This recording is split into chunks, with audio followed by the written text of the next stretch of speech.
Oke, halo shalom guys. Selamat pagi semuanya. Selamat berjumpa kembali dengan gua ya di vlog gua yang kesekian ini. Gua baru bikin vlog lagi untuk sekarang ini dan ya puji Tuhan. Hari ini gua habis baca kitab di 1 Raja-Raja 19. Di sini menceritakan tentang Elia ketika di Gunung Horeb ya. Jadi terutama di ayat 9 ya. Jadi Elia udah di pasal sebelumnya ketika Elia berperang melawan nabi-nabi palsu ya, nabi-nabi Baal. Di situ dia minta api dari Tuhan untuk ngebakar korban persembahan, mengalahkan 400 nabi-nabi Baal yang ya kalau nanti bisa kalian baca ya. Jadi ya si nabi-nabi Baal itu manggil Baalnya untuk ngeluarin api, gak turun-turun apinya. Dan saat Elia manggil nama Tuhan, api Tuhan turun bakar persembahannya. Dan akhirnya Elia membunuh semua nabi-nabi Baal itu. Nah, tetapi di pasal 19 ketika terdengar oleh Isabel bahwa Elia sudah membunuh seluruh nabi-nabi Baal, Isabel mengancam nyawanya Elia dan akan membunuh dia juga gitu. Nah, di sini Elia takut guys. Di sini Elia takut, langsung inisiatif saat itu juga kabur gitu. Pergi jauh dari, dia menghindar dari Isabel. Well, nggak salah gitu kan. Karena Daud pun melakukan hal yang sama ketika waktu Saul mencoba untuk membunuh dia, dan Daud juga langsung cabut gitu, langsung melarikan diri.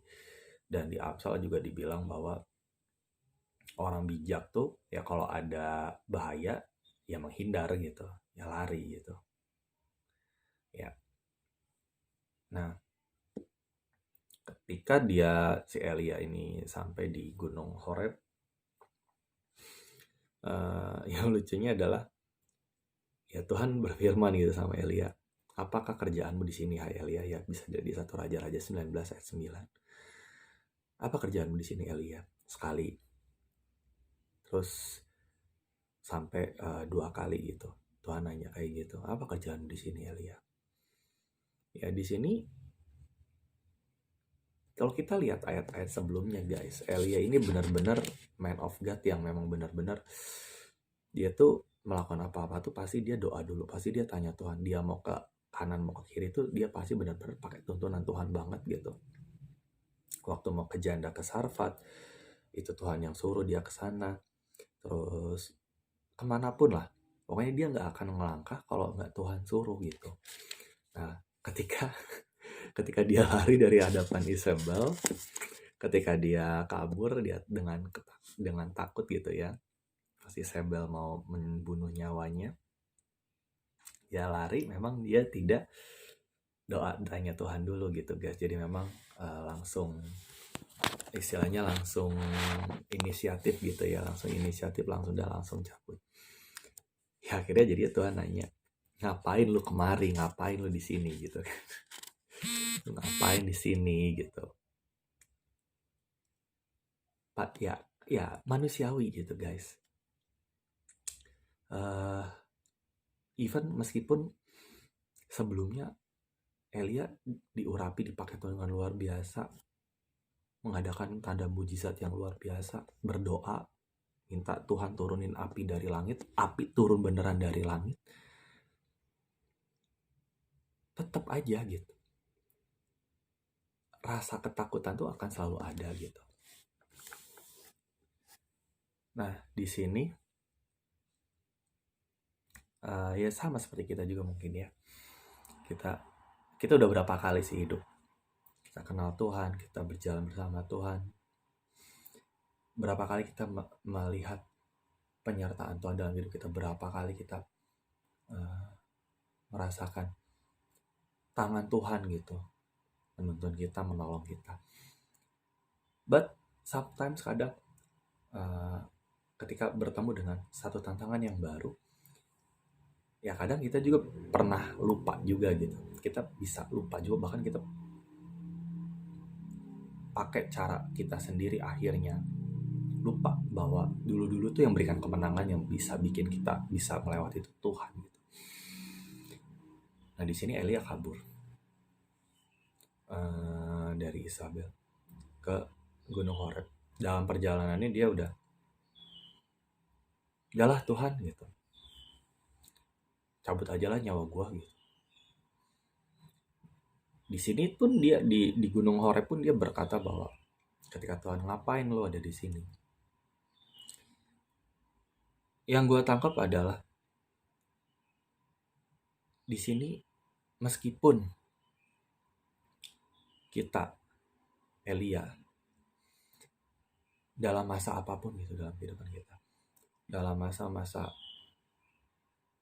ketakutan, dalam masa-masa kekecewaan, ya Tuhan tetap hadir, Tuhan tetap datang, Tuhan tetap nanya,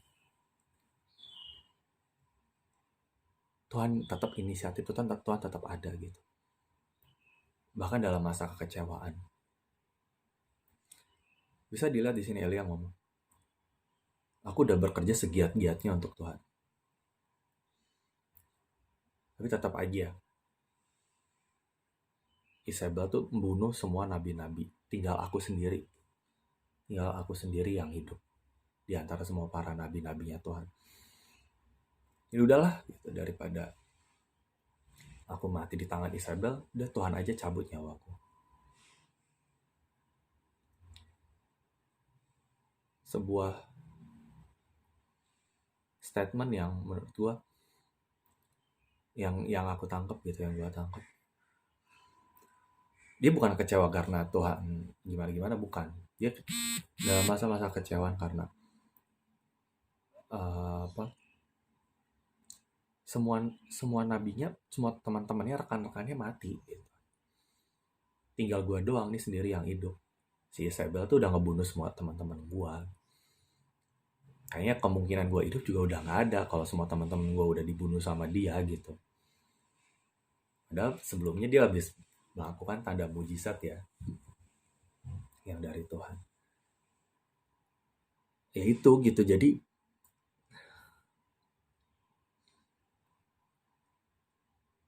gue pernah baca bahwa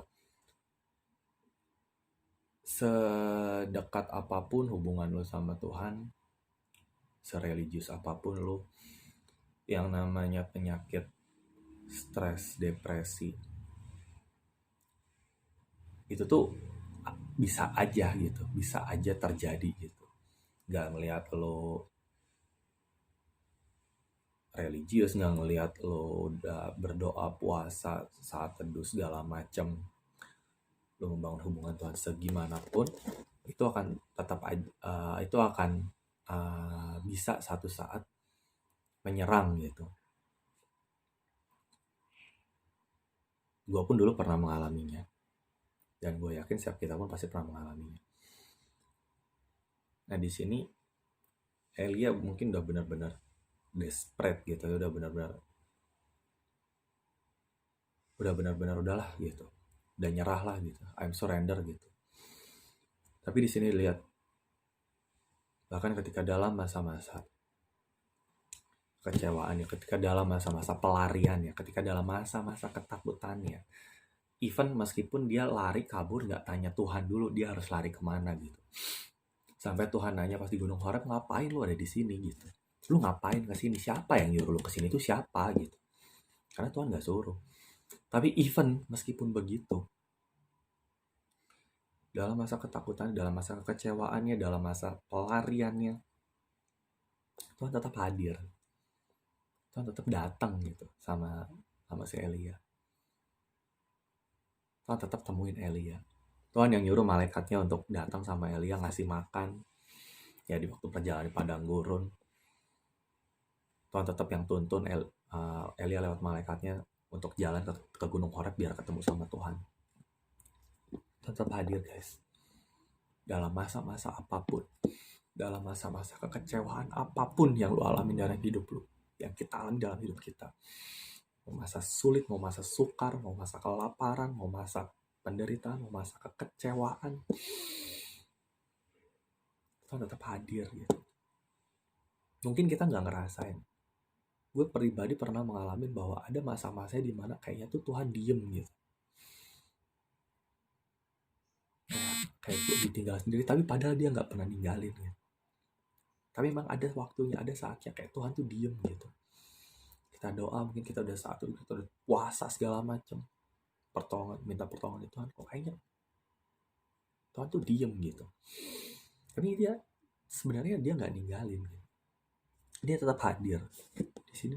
Dia tetap datang sama Elia.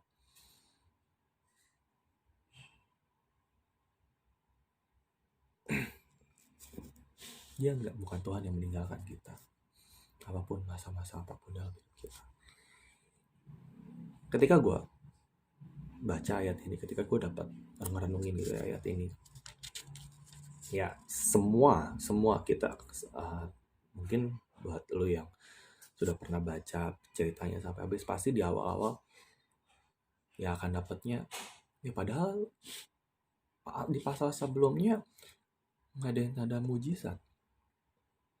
Turunin api dari berdoa minta sama Tuhan, api turun dari langit, api turun dari langit. Ya Elia mungkin berpikir dengan dia membunuh para nabi-nabi Baal itu bisa membuat Ahab dan Isabel tuh bertobat gitu. Ternyata malah enggak gitu kan. Segitu tuh api turun dari langit gitu. Tetap aja kalau orang yang nggak mau bertobat ya nggak bertobat gitu. Mungkin salah satu yang bikin dia kecewa juga itu karena dia mengharap ya orang-orang yang bertobat. Kita nggak tahu ya. Nah di sini yang gua tangkap adalah apapun dalam masa-masa apapun dalam kehidupan kita, dalam masa-masa kekecewaan dalam hidup kita, tetap hadir. Ketika gue baca ini gue teringat lagu dari Om Welly Arkaun tuh ya. Apapun yang terjadi dalam hidupku ini. Ya mungkin kalian semua ingat ya lagu itu ya. Engkau berfirman, judulnya lagunya. Lewat gunung yang tinggi, lewat lembah yang curam, aku berkata, janjimu Tuhan, Kau berfirman dan sembuhkanku. Kau bersabda dan selamatkanku. Tiada yang mustahil bagimu. Yesus, ku percaya padamu. Apapun yang terjadi, tak pernah aku ragukan janjimu Tuhan. Lewat gunung yang tinggi, lewat lembah yang curam, Kau berfirman dan selamatkan, Kau bertindak pulihkanku. Tiada yang mustahil. Yesus, ku percaya padamu. Kau bersabda dan selamatkan. Kau berfirman dan sembuhkan. Kau bersabda dan selamatkan. Puji Tuhan, itu aja sih yang bisa gue bagiin, yang bisa gue share. Mudah-mudahan bisa jadi berkat buat lu semua bahwa Tuhan gak pernah ninggalin kita apapun dalam masa-masa apapun, termasuk dalam masa-masa kekecewaan. Tuhan gak pernah ninggalin. Tuhan gak pernah ninggalin lu, Tuhan gak pernah ninggalin gue, Tuhan gak pernah meninggalkan kita. God bless you guys.